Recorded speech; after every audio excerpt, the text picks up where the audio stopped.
नमस्कार दोस्तों, मैं शुभम आपका स्वागत करता हूं आपके अपने YouTube channel exam topper with Shubham में।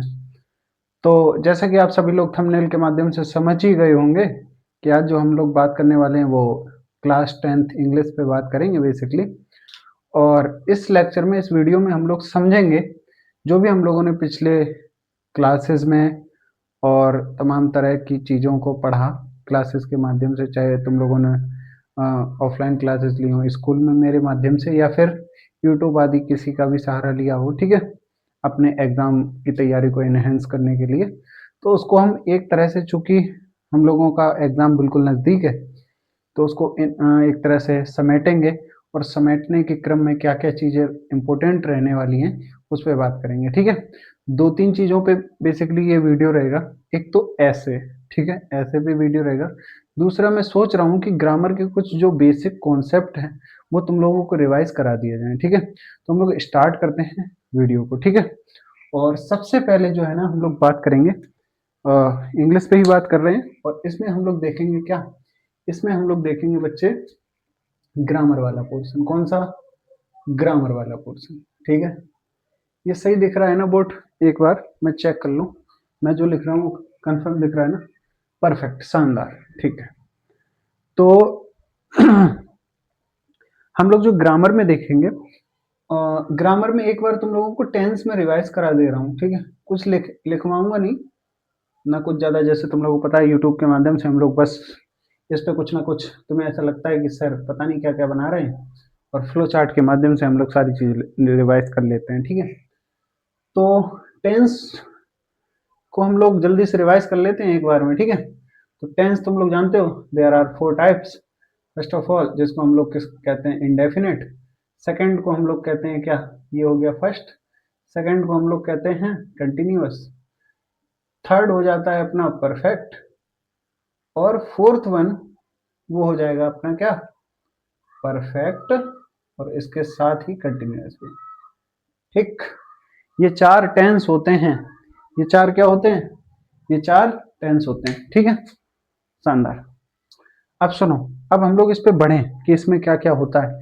वो रटवाना नहीं है, उद्देश्य ये है कि जब तुम पैसेज करोगे, क्या तुम्हारे में एक चीज आती है, अनसीन पैसेज। Unseen passage. अब जब तुम अनसीन पैसेज कर रहे होगे, उसमें जब क्वेश्चनों के आंसर छांट रहे होगे, क्वेश्चन के आंसर लिख रहे होगे, तो तुम्हारे सामने क्या क्या समस्या आती है। और उसमें से सबसे बड़ी समस्या आती है, तुम पहचान ही नहीं पाते हो।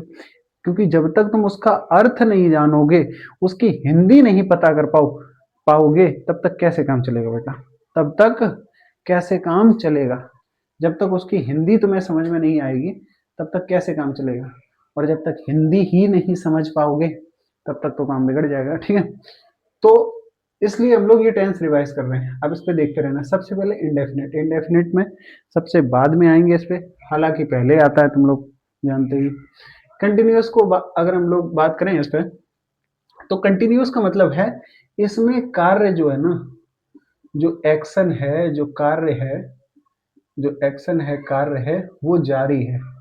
जारी है मतलब वो अभी भी चल रहा है।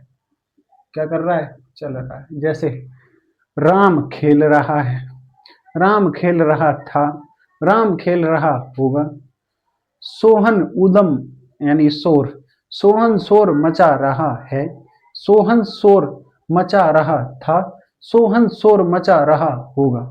समझ पा रहे हो? इसमें कुछ ना कुछ काम कर रहा है ना, तो ये कंटिन्यूस। समझ पाए? Very nice. अब उसके बाद परफेक्ट क्या है? इसमें जो एक्शन है, इसमें जो एक्शन है, वर्क है, कार्य है, वो पूरा हो चुका है, यानी कि डन हो चुका है, यानी कि पूरा हो चुका है, पूरा हो चुका है, उसको कहते हैं परफेक्ट। जैसे राम पढ़ चुका है, राम पढ़ चुका है, राम पढ़ चुका था, राम पढ़ चुका होगा। समझ रहे? इस आगे कोई और एग्जाम्पल लें। अमित गाड़ी चला चुका है, अमित गाड़ी चला चुका है, अमित गाड़ी चला चुका होगा, अमित गाड़ी चला चुका था। ठीक है, समझ पाए? Very nice. अब मैं बात करूं इसमें, कार्य हो भी गया, यानी कि कुछ कार्य जो है ना वो पूरा भी हो चुका है, डन भी हो चुका है, और कुछ अभी भी जारी है यानी कि चल रहा है। जैसे जैसे मैं एग्जांपल दूं, अमित 2 घंटे से खाना खा रहा है। अब सुनो, ये मैं तुम्हें समझाना चाह रहा हूं कि इसको रटो मत, इसको समझो। टेंस रटने वाली चीजें नहीं होती है, ये समझने वाली होती है, क्योंकि इन्हीं के बेसिस पे हम वो इमारत खड़ी करेंगे जो तुम्हारी इंग्लिश ना आने की समस्या का हमेशा हमेशा के लिए समाधान कर देगी। अब वो इमारत खड़ी कैसे होगी? इमारत खड़ी तब होगी जब तुम चीजों को रटोगे नहीं, उनको समझोगे। ये एग्जाम हमारा निकालना पर्सपेक्टिव नहीं है, हमारा निकालना पर्सपेक्टिव है इंग्लिश को सीखना, ताकि इंग्लिश के माध्यम से हम कई और सब्जेक्ट सीख सकें। मैंने तुम्हें हमेशा बताया इंग्लिश को इसलिए नहीं सीखना है कि इसको पास करना है, फिलहाल तो मोटिव यही है, ठीक है। लेकिन इंग्लिश को इतनी बेहतरी से समझ जाओ कि हमें लिटरली इंग्लिश आने लगे, ठीक है। तो उसके लिए हमें क्या करना पड़ेगा? उसके लिए एक काम करना पड़ेगा, हमें इंग्लिश को समझना पड़ेगा। अब समझो तो जरा, जैसे मैंने कहा, एक एग्जाम्पल लिया, राजू 2 घंटे से खाना खा रहा है, ठीक है। अब राजू जो है 2 घंटे से खाना खा रहा है, इसका मतलब क्या है? लेट से सपोज तुमने जब ये सेंटेंस बोला, तुमने जो जब ये सेंटेंस बोला तो दिन के 12 बज रहे। अब 2 घंटे से खाना खा रहा है, इसका मतलब है राहुल जो खाना स्टार्ट उसने किया था वो 2 घंटे पहले, यानी कि सुबह के 10 बजे से उसने खाना खाना स्टार्ट किया। समझ पा रहे मेरी बात? तुमने ये सेंटेंस जब बोला उसके 2 घंटे पहले से राजू खाना खा रहा है, इसका मतलब है कुछ तो खाना खत्म कर चुका होगा, कुछ तो खा चुका होगा। अगर कुछ राजू खाना खा चुका होगा, इसका मतलब कुछ जो वो उसने किया है वो आधा हो गया परफेक्ट। समझ पा रहे हो? कुछ तो काम कर चुका हुआ। अब जो बचा हुआ है अभी भी खाना खा चुका, यानी कि अभी भी 2 घंटे से खाना खा रहा है, इसका मतलब कुछ तो खा चुका है लेकिन अभी भी खा रहा है, यानी खाना पूरा खत्म नहीं हुआ है। तो जिसमें कुछ पार्ट हो चुका हो, यानी कि कार्य का कुछ पार्ट हो चुका हो और कार्य अभी भी जारी हो, उसको इंक्लूड करते हैं किसके अंदर? उसको इंक्लूड करते हैं हम लोग परफेक्ट कंटिन्यूअस में। समझ पा रहे हो? Perfect continuous. अब कुछ प्रेजेंट के भी होते हैं, पास्ट के भी होते हैं, फ्यूचर के भी होते हैं। बच्चों जैसी चीजें वो बताने की जरूरत नहीं, ठीक है। समझ पा रहे हो या नहीं? प्रेजेंट का इंडेफिनेट भी होगा, पास्ट का इंडेफिनेट भी होगा और फ्यूचर का इंडेफिनेट भी होगा। कंटिन्यूअस भी सेम ऐसे। तो ऐसे टोटल अगर निकालोगे तो टोटल टेंस कितने हो जाएंगे? 12 हो जाएंगे, ठीक है। 4 3 12। समझ पा रहे हो? समझ रहे हो मेरी बात को? Very nice. मैं एक बार देख लूं सब कुछ सही है वीडियो में, सब कुछ सही है? एक मिनट देख लूं। परफेक्ट, ठीक है, सब कुछ सही चल रहा है। वेरी नाइस, वेरी नाइस, बहुत बढ़िया। चलो, बहुत बढ़िया, आगे बढ़े। अब हम लोग बढ़ते हैं आगे, ध्यान से समझना। हम लोगों ने ये सारी चीजें सीख ली, ठीक है। यानी हम लोग समझ गए टेंस को, इतना समझ गए। अब सुनो, इसके एक बार नियम में मौखिक ही, यानी कि सिर्फ बता दे रहा हूं या थोड़ा थोड़ा सा लिख दूं इसमें। चलो मैं बता ही दे रहा हूँ। प्रेजेंट के इंडेफिनेट में हम लोग क्या यूज करते हैं? प्रेजेंट के इंडेफिनेट में एस या ईएस। आई होप, मैं तुमसे आशा कर रहा हूँ कि जब मैं ये बातें बोल रहा हूँ तुम लोग अपनी नोट्स आदि या किताब आदि निकाल के उसको कंफर्म करोगे, उसको देखोगे कि हाँ सर जो बोल रहे हैं। तो ऐसे नहीं सिर्फ सुनते रहो, कोशिश करो अगर नोट्स अवेलेबल हैं तो उनका सहारा लो, ठीक है। तो प्रेजेंट का जो रूल है, नियम है, वो क्या है? इसकी पहचान पता ही है, ता है, ते हैं आदि शब्द आते हैं, प्रेजेंट इंडेफिनिट कहलाते हैं। समझ पा रहे हो? बच्चों जैसी, ठीक है। लेकिन उस क्रक्स को समझो जो ना कंटिन्यूअस में फिट होता है, ना परफेक्ट में फिट होता है, ना परफेक्ट कंटिन्यूअस को में फिट होता है, उसको हम लोग इंडेफिनिट में डालते हैं, क्योंकि उसका नाम ही है इनडेफिनेट। जिसका कोई डेफिनेशन ही पता ना हो, ये जिसका ये कन्फर्म ही ना हो, जिसका कोई ईमान धर्म ही ना हो, ये किस में सेट होंगे? मैंने तुम्हें क्लास में भी बताया था बच्चे कि पहले ये 3 बांटे गए, यानी कि जो कार्य जब इंग्लिश के टेंस बना रहे थे तो अंग्रेजों ने क्या किया? अंग्रेज क्या, उससे पहले भी जो ग्रीस आदि लोग थे उन्होंने इंग्लिश को बना लिया था अप्रोक्सीमेटली 14वीं 15वीं शताब्दी में, जब ये इन्वॉल्व हो रही थी, बन ही रही थी। तो मतलब उसमें ये 3 तरह के थे, बांटे गए। कंटिन्यूअस एक्शन रख दिया, परफेक्ट रख दिया, यानी कार्य चल रहा है उसको रख दिया, हो रहा है उसको रख दिया। अब जो आधा कार्य हो चुका है और आधा जो चल रहा है उसको भी रख दिया। अब बाकी का जितना भी बचा वो सब का सब डाल दिया इंडेफिनेट में, सबका सब इंडेफिनेट में। इसलिए इंडेफिनेट बड़ा टेंस है, एज कम्पेयर टू ये जो 3 लिखे हैं। ठीक है, समझ पा रहे हो मेरी बात? Very nice. अब बढ़ते हैं आगे। और आगे अगर हम लोग बढ़ रहे हैं तो एक चीज जो तुम्हें बताना चाह रहा था, हाँ, इसको रिवाइज करा दूं।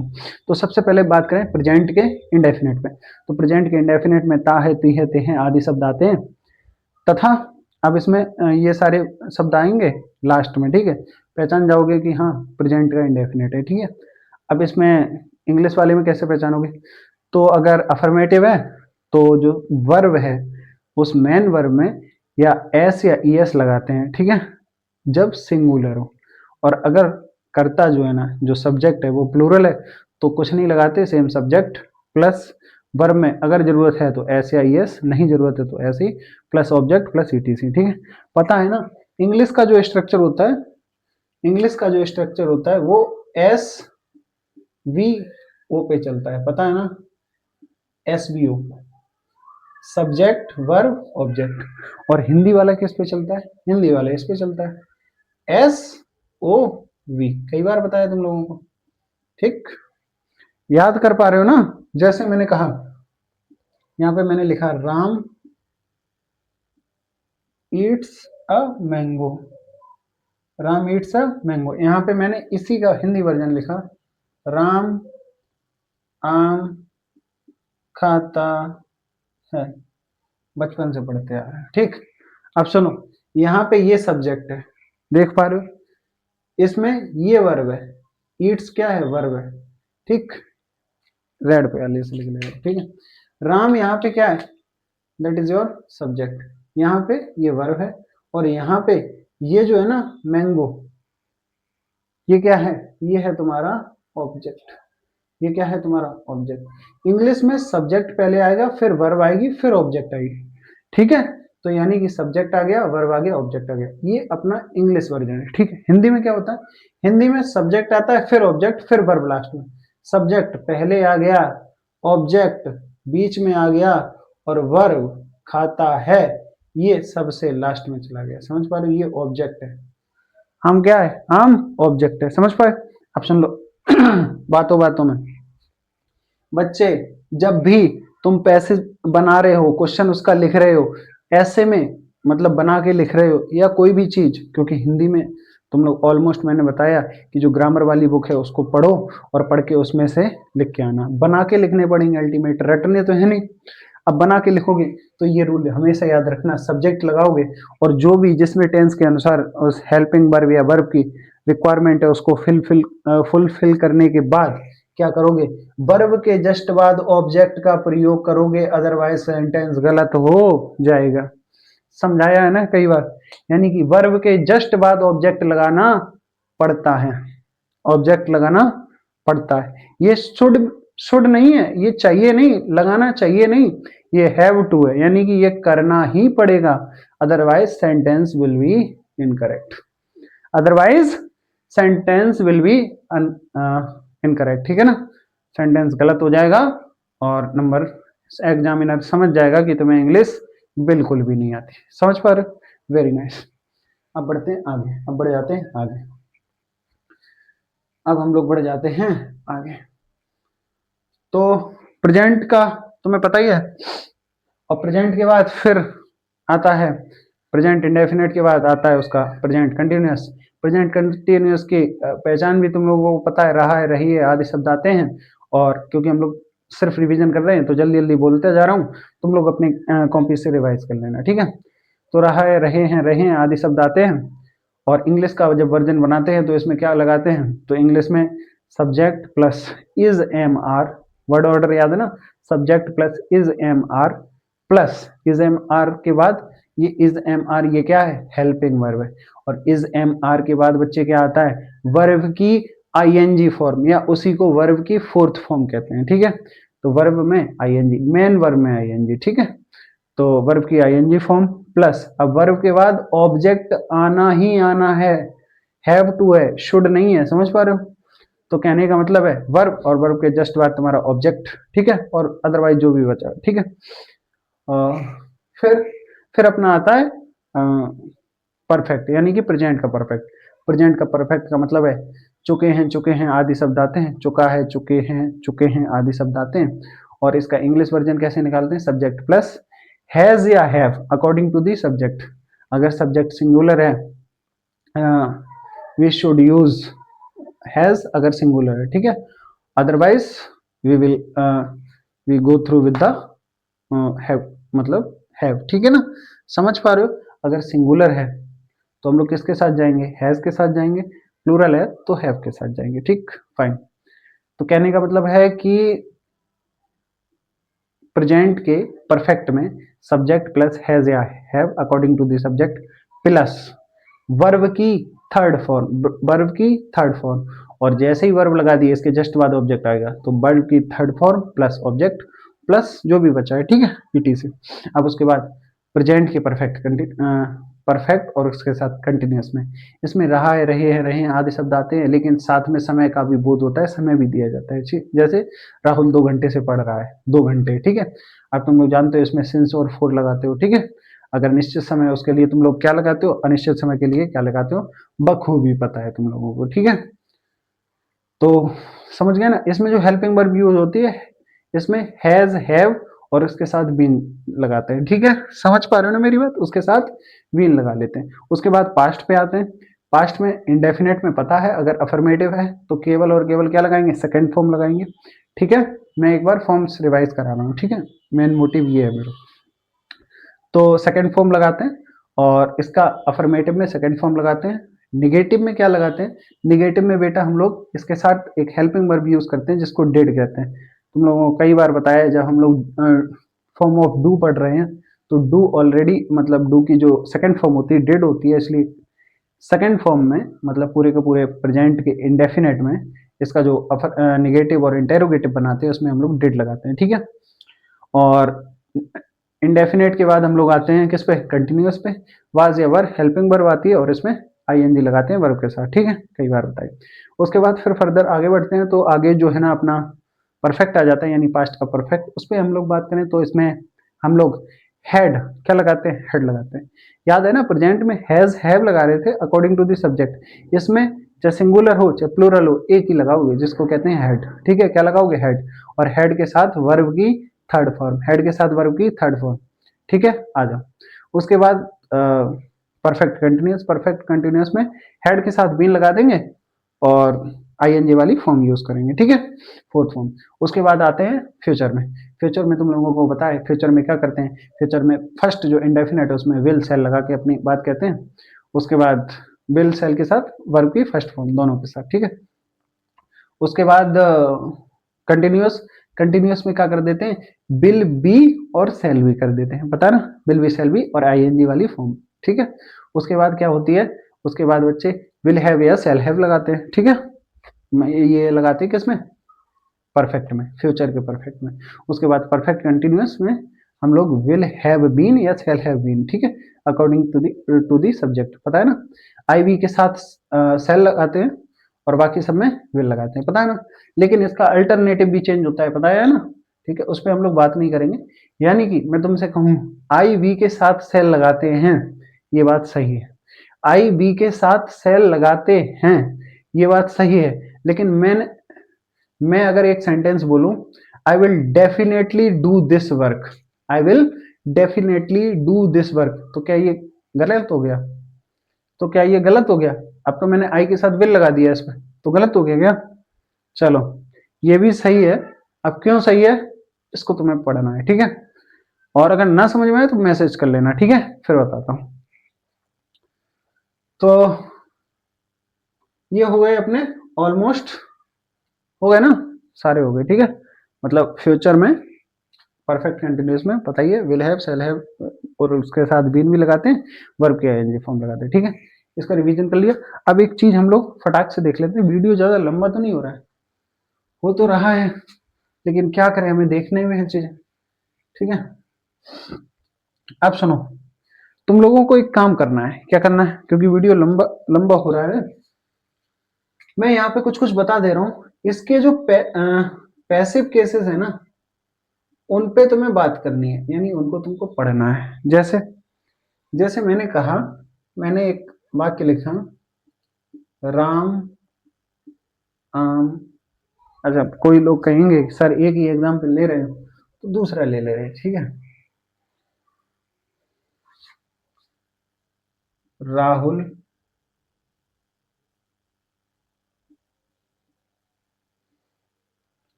क्रिकेट खेलता है। राहुल क्रिकेट खेलता है, ठीक। ये क्या है, प्रेजेंट का इंडेफिनेट, समझ पा रहे हो? ये है प्रेजेंट का इंडेफिनेट का एक्टिव केस। हिंदी वर्जन लिख रहा हूं ताकि समझ में आए तुम्हें।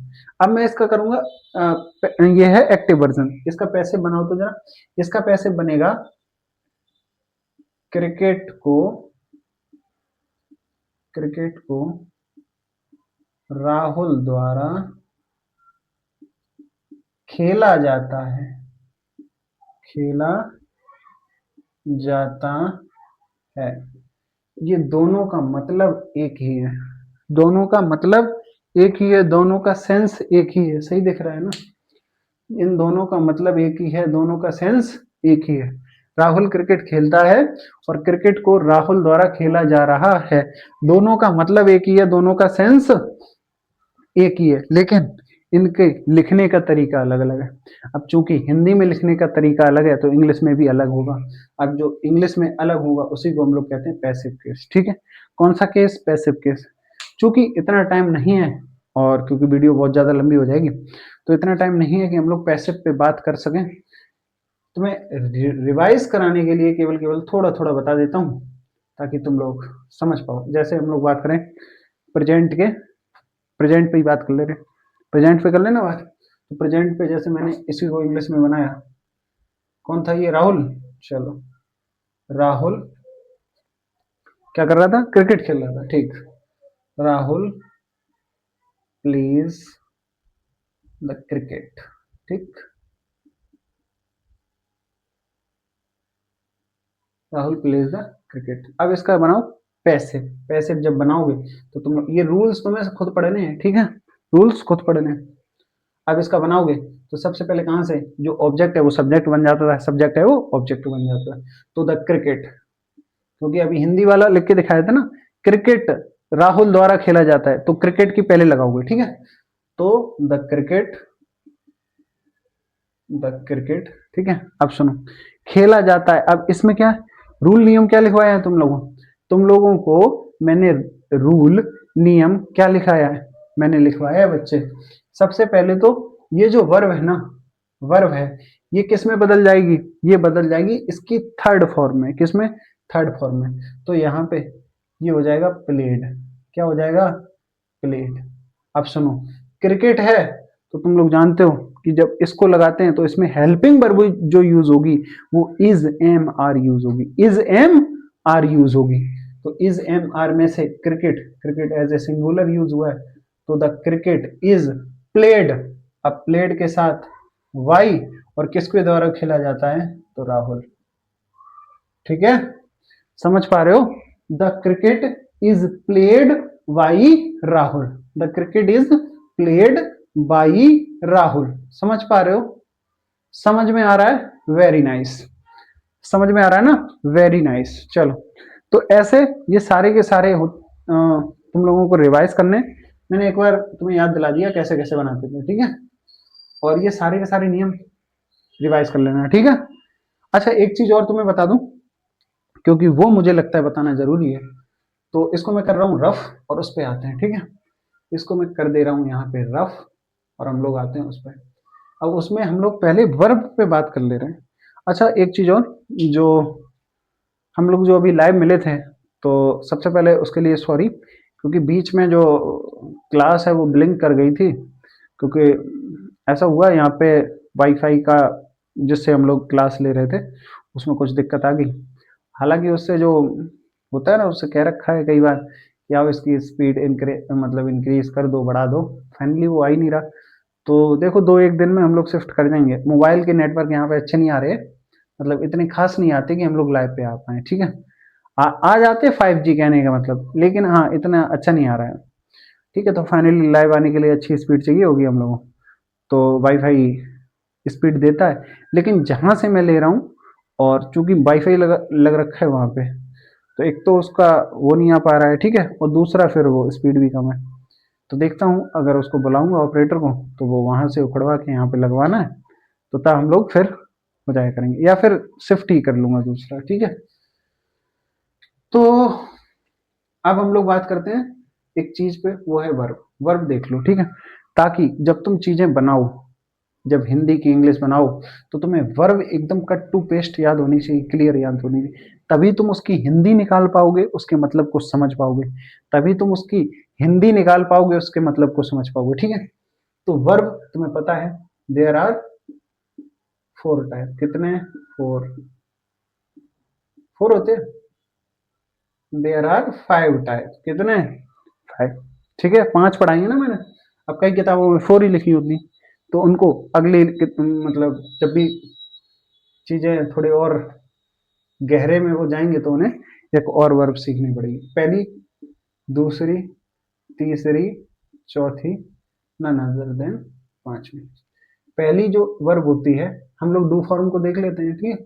पहली जो वर्ब होती है, जैसे मैंने कहा डू, इसकी सेकंड फॉर्म डिड, इसकी थर्ड फॉर्म डन, इसकी फोर्थ फॉर्म डूइंग, इसकी fifth form does.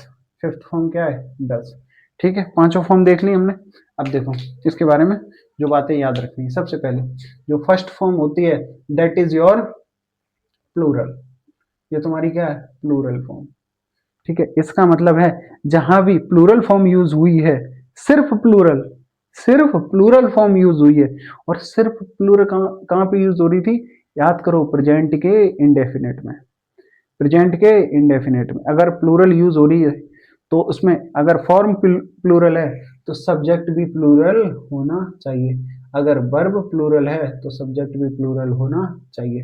Second form सिर्फ और सिर्फ यूज होती है पास्ट के, किसमें? इनडेफिनेट के, और वो भी अफर्मेटिव में।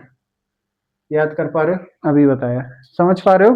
Very nice. इसका मतलब है जब पैसेज पढ़ रहे हो या अपनी बात हिंदी को उसको इंग्लिश में कन्वर्ट कर रहे हो, जैसे मैंने तुमसे अक्सर कई बार क्लास में भी कहा है, इंग्लिश को अच्छी करने के लिए डेली अपने बारों में, अपने बारे में रात में सोने से पहले कुछ ना कुछ लिखा करो। और जब लिखोगे ना, तो तुम पाओगे कि तुम बहुत ज्यादा मात्रा में सेकंड फॉर्म का यूज तुम्हें करना पड़ रहा है। जैसे मैं एग्जांपल दूं, जैसे तुमने डायरी लिखना स्टार्ट किया, और तुम आज रात में 10 बजे तुम अपने जो दिन में तुमने किया उसके बारे में लिख रहे हो। जैसे तुमने कहा मैं सुबह 8 बजे उठा, तो तुम लिखोगे आई अबॉक 8 o'clock इन द मॉर्निंग। कहोगे आई अबॉक 8 o'clock इन द मॉर्निंग। ठीक है, मैं सुबह 8 बजे उठा, उठा, ठीक है। उसके बाद मैंने पानी पिया। आफ्टर दैट, उसके बाद मैंने पानी पिया। अब पिया यानी कि पिया, लिया, दिया, किया, हुआ, पिया, ये सब का सब क्या है? पास्ट का इंडेफिनेट। यानी कि चूंकि तुम अपने बारे में लिख रहे हो और वो बात लिख रहे हो जो बीत चुका है, वो सारा का सारा, लगभग सारी बातें पास्ट के इंडेफिनेट में जाएंगी, पास्ट के इंडेफिनेट में जाएंगी। इसके इसका मतलब है फिर तुम पानी पिया, उसके बाद क्या किया, जो भी किया, फर्दर तुम आगे आगे बढ़ाते जाओगे, ज्यादातर पाओगे, ज्यादातर जो बातें यूज कर रहे हो सेकंड फॉर्म में यूज कर रहे हो। तो सेकंड फॉर्म का मतलब है तुम पास्ट के इंडेफिनेट का यूज कर रहे हो, पास्ट के इंडेफिनेट का क्या कर रहे हो? यूज कर रहे हो। समझ पा रहे हो? तो वो सिर्फ और सिर्फ सेकंड फॉर्म पास्ट के इंडेफिनेट में यूज होती है, ठीक है। अब सुनो थर्ड फॉर्म। थर्ड फॉर्म जहां भी आ जाए, थर्ड फॉर्म जहां भी आ जाए, तो थर्ड फॉर्म अगर, पहली बात तो अकेली तुम्हें मिलेगी नहीं। अगर थर्ड फॉर्म तुम्हें अकेली मिलेगी नहीं, जैसे मैंने कहा प्ले जो है ना, प्ले, प्ले, प्ले है फर्स्ट फॉर्म। प्ले की सेकंड फॉर्म प्लेड। ठीक, प्ले की सेकंड फॉर्म क्या है? ये फर्स्ट फॉर्म है, ये सेकंड फॉर्म है। और प्ले की थर्ड फॉर्म भी प्लेड, प्ले की थर्ड फॉर्म भी प्लेड। और प्ले की फोर्थ फॉर्म क्या है? ये हो जाएगी प्लेइंग। ठीक है, ये हो गई तुम्हारी फोर्थ फॉर्म। और इसकी फिफ्थ फॉर्म क्या है? इसकी फिफ्थ फॉर्म हो जाएगी that is plays. Fifth form क्या है? प्लेस। दिख रहा है ना? फिफ्थ फॉर्म इसकी क्या हो जाएगी? प्लेस। फिफ्थ फॉर्म क्या हो जाएगी? प्लेस। अब सुनो ध्यान से देखना, ये है प्लेस, इसमें तो कोई दिक्कत नहीं, ये फर्स्ट फॉर्म है, इसको आराम से पहचान सकते हो। सेकेंड फॉर्म और थर्ड फॉर्म दोनों ही सेम है, प्लेट प्लेट। अब पहचानोगे कैसे? आप पहचानोगे कैसे कि सेकंड फॉर्म है कि थर्ड फॉर्म है? अगर ये सेंटेंस में आ गया, अगर तुम्हें बनाना है या तुम पैसेज पढ़ रहे हो, अगर या तो इसको सेंटेंस को बनाना है या फिर पैसेज पढ़ रहे हो और उसमें प्लेड आ गया, तो तुम कैसे पहचानोगे सेकंड है कि थर्ड है? कैसे पहचानोगे? तो इसको पहचानने के लिए सुन लो, अगर सिर्फ प्लेड लिखा हो तो इसका मतलब है कि वो सेकंड फॉर्म है। सिर्फ प्लेड लिखा हो तो उसका मतलब है सेकंड फॉर्म। और अगर थर्ड फॉर्म होगी तो उसके आगे कोई ना कोई हेल्पिंग वर्ब जरूर होगी। उसके आगे कोई ना कोई हेल्पिंग वर्ब जरूर होगी। बिना हेल्पिंग वर्ब के थर्ड फॉर्म आ ही नहीं सकती। बिना हेल्पिंग वर्ब के थर्ड फॉर्म आ ही नहीं सकती। और अगर तुम्हें महसूस हुआ कि ये थर्ड फॉर्म है और बिना हेल्पिंग वर्ब के आई है, तो इसका मतलब है वो सेकंड फॉर्म है। वो सेकंड फॉर्म है। समझ पा रहे हो? तो इसका मतलब है थर्ड फॉर्म जब भी यूज होगी उसके आगे एक, दो और मैक्सिमम कितनी? तीन। तीन भी हेल्पिंग वर्ब हो सकती है। पता है ना हेल्पिंग वर्ब कितनी हो सकती है? तीन हो सकती हैं। कितनी? तीन। ठीक है, ठीक है। तो हेल्पिंग वर्ब और उसके बाद ये आएगी। ठीक है, यानी कि इसके आने वाली हेल्पिंग वर्ब जो होगी ना वही डिसाइड करेगी। ये पहली बात तो थर्ड फॉर्म है। और दूसरी हेल्पिंग वर्ब ही बताएगी कि ये किस टेंस से है, ये किस टेंस से है। ठीक, अब दूसरा हो, ये है चौथा। चौथे में तो कोई दिक्कत ही नहीं। चौथे में आईएनजी फॉर्म है। और आईएनजी फॉर्म जहां भी हो जाए समझ लेना एक्शन हो रहा है, मतलब काम चल रहा है। काम चल रहा है। काम क्या कर रहा है? चल रहा है। जैसे तुम चीजें कोई भी बोलते हो और उसमें तुम्हें ऐसा एक्शन बोलना पड़ा है जो काम हो रहा है। जैसे आई एम गोइंग, मैं जा रहा हूं, मैं जा रहा हूं। तो गोइंग या वॉकिंग या टॉकिंग, जो आईएनजी फॉर्म है वो क्यों लगा रही है? क्योंकि एक्शन हो रहा है। एक्शन क्या हो रहा है? एक्शन हो रहा है, चल रहा है। ठीक है, उसके बाद फोर्थ फॉर्म सिंपल सा याद रखो, ये सिंगुलर होती है। और सिंगुलर होती है तो ये सिंगुलर कर्ता के ही साथ इसका सब्जेक्ट भी सिंगुलर ही होना चाहिए। इसका सब्जेक्ट भी सिंगुलर होना। देख पा रहे हो ना प्लेस? मैंने अभी तुम्हें थोड़ी देर पहले याद होगा, मैंने लिखा था शायद राम, राम लिखा था ना, राहुल लिखा था, राहुल। राहुल प्लेज। और राहुल के साथ प्लेस क्यों लगाई? क्योंकि ये फिफ्थ फॉर्म है और ये बच्चे फिफ्थ फॉर्म है और ये है सिंगुलर। तो जब कर्ता सिंगुलर है तो बच्चे वर्ब भी सिंगुलर ही आनी चाहिए। वर्ब भी सिंगुलर आनी चाहिए। समझ पाए इतनी बात? अगर इतनी बात समझ गए तो बहुत अच्छे। अब सुन लो, अब सुनो मेरी बात ध्यान से, और ध्यान से सुननी ये है। तुम्हारे में, तुम्हारे में जो एक्टिव पैसिव है, कितने एक्टिव पैसिव? ठीक, एक्टिव पैसिव वो जल्दी से फटाक से रिवाइज कर लेना क्योंकि इसमें आना ही है। ठीक है, उसके बाद एक डायरेक्ट इनडायरेक्ट, सारे के सारे रूल मैंने जो लिखाए हैं सारे के सारे पढ़ लेना। एक भी बार नहीं जाएगा, जितना बता दिया उतना करके जाना। ठीक है, जितने रूल नियम तुम्हें लिखवा दिए हैं, समझ पा रहे हो? पेपर उसी में से बनेगा। पेपर उसी में से बनेगा। बस जितने रूल नियम लिखवाए हैं एक भी उसमें से बाहर नहीं जाएगा, उतने पढ़ के चले जाना। ठीक है, समझ पा रहे हो? Very nice. उसके बाद अब हम लोग आते हैं स्टोरी पे। स्टोरी पे, अब जो स्टोरी वाला सेगमेंट है, कौन सा? स्टोरी। जो स्टोरी वाला सेगमेंट है वो मैंने तुम्हें बताया है, उसी के लिए बच्चे हम लोग ये बेसिक्स पढ़ रहे थे। उसी के लिए बेसिक पढ़ रहे थे, ताकि पहली बात तो इसके लिए स्टोरी बनाने के लिए या ऐसे लिखने के लिए, या ऐसे ऐसे अभी अलग से भी बता रहा हूँ। ठीक है, ऐसे के लिए क्या करोगे या ऐसे लिखने के लिए, इसके लिए क्या करोगे? सुनो, इसके लिए तुम्हें जरूरत होगी बेसिक की। किसकी? बेसिक्स की। नहीं तो तुम गुड़ का गोबर करे आओगे। ठीक है, अब बेसिक्स में क्या? टेंस। टेंस रिवाइज कर लेना पूरे के पूरे। टेंस की सेकंड फॉर्म एक्टिव, पैसिव भी रिवाइज कर लेना इसके साथ। ठीक है, और पैसिव के साथ टेंस हो गए, एक्टिव पैसिव हो गए। डायरेक्ट इनडायरेक्ट की इतनी नीड्स नहीं है इसमें। ठीक है, बेसिक में। उसके बाद वर्ब, सब्जेक्ट वर्ब एग्रीमेंट, वो ध्यान रखना। ठीक, सब्जेक्ट वर्ब एग्रीमेंट, जिसके ऊपर तुम लोग पंचुएशन खेलते हो ना, सब्जेक्ट वर्ब एग्रीमेंट के ऊपर खेलते हो, पता है ना? पता है ना पंचुएशन? हाँ, ठीक, वेरी नाइस। उसके बाद टेंस, एक्टिव पैसिव और ये वर्ब और सब्जेक्ट एग्रीमेंट कैसा है मैंने अभी लाइन में भी बताया था। वर्ब के जस्ट बाद क्या आना चाहिए? वर्ब के जस्ट बाद ऑब्जेक्ट आना चाहिए। किन किन बातों को याद रखना है तुम लोग अच्छे बताइए, नोट्स भी बने हैं तुम लोगों को। ठीक है, उसके बाद, उसके बाद जो है ना, तुम्हें एक पेपर लेना। उस पेपर में से जो पीवाईक्यू में जो स्टोरी आई है उसको बना के देखना, ठीक, उसको बना के देखना, उसको बना के देखना, और देखना ही है, ठीक है, ये नहीं ऑप्शनल है, ये देखना ही है, ठीक। तो ऑलमोस्ट सारी चीजें तुम्हें हाथ में लगेंगी स्टोरी वाले। अब सुन लो, अब इसमें एक चीज और है, ऐसे। ऐसे के लिए क्या करोगे, तो मैं सोच रहा हूँ कि एक वीडियो और बना दूं या इसी में बता दूं। कितना बड़ा हो गया, 1 मिनट देख लेने दो मुझे, वीडियो हो कितना बड़ा गया। चलो कोई नहीं, थोड़ा सा और इसमें बता दे रहा हूँ। ऐसे में क्या करोगे, देखो तुम लोगों को कई बार बताया है, जब भी ऐसे लिखो, ऐसे लिखो, तो इसमें क्या क्या करोगे, सबसे पहले एक हेडिंग डालोगे। तुम्हें 3 तो बताइए, एक डालोगे इंट्रोडक्शन, कौन सी, इंट्रोडक्शन। दूसरी डालोगे, ये पहली हेडिंग डालोगे डालोगे, ठीक, इंट्रोडक्शन डालोगे। दूसरी डालोगे जो होगी कंटेंट, क्या, कंटेंट। और तीसरी जो कंक्लूजन, क्या, कंक्लूजन, ठीक। ये 3 डालोगे डालोगे। इसके अलावा इस कंटेंट में तुम जितनी ज्यादा हेडिंग बढ़ा सकते हो उतनी ज्यादा बढ़ाना, उतनी ज्यादा हेडिंग बढ़ाना। लेट से सपोज मान लिया पॉल्यूशन पे आ गया, ठीक है, पॉल्यूशन पे टॉपिक आ गया और इसके ऊपर तुम्हें लिखना है, इसके ऊपर तुम्हें लिखना है। अब सुनो, पॉल्यूशन पे आ गया और तुम्हें इसके ऊपर लिखना है, तो सबसे पहले इंट्रोडक्शन दोगे। इंट्रोडक्शन में कहोगे कि पॉल्यूशन है क्या, इसके बारे में बताओगे। इंट्रोडक्शन में उसका व्हाट बताया करो, मतलब वो है क्या, ठीक, what is the mean that, इसका मतलब क्या है। तो पॉल्यूशन तुम बताओगे कि हाँ इन इन चीजों को पॉल्यूशन कहते हैं, ठीक है। पॉल्यूशन क्या क्या है, पॉल्यूशन वायु पॉल्यूशन भी हो सकता है, like air pollution, air pollution भी हो सकता है, ठीक।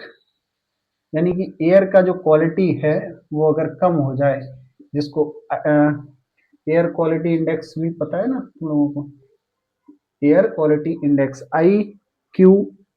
AQI कहते हैं उसको, ठीक है, उसका भी तुम जिक्र कर सकते हो। यानी पहली बात तो पॉल्यूशन है क्या वो बताओगे, एयर पॉल्यूशन का भी जिक्र करोगे, और एयर के बाद जिसको लैंड पॉल्यूशन कहते हैं वो भी बताओगे, उसके बाद जिसको हम लोग साउंड पॉल्यूशन कहते हैं वो भी बताओगे। एयर पोल्यूशन, लैंड पोल्यूशन और साउंड पोल्यूशन, इन सारी चीजों के बारे में बताओगे एक एक लाइन में, ठीक है।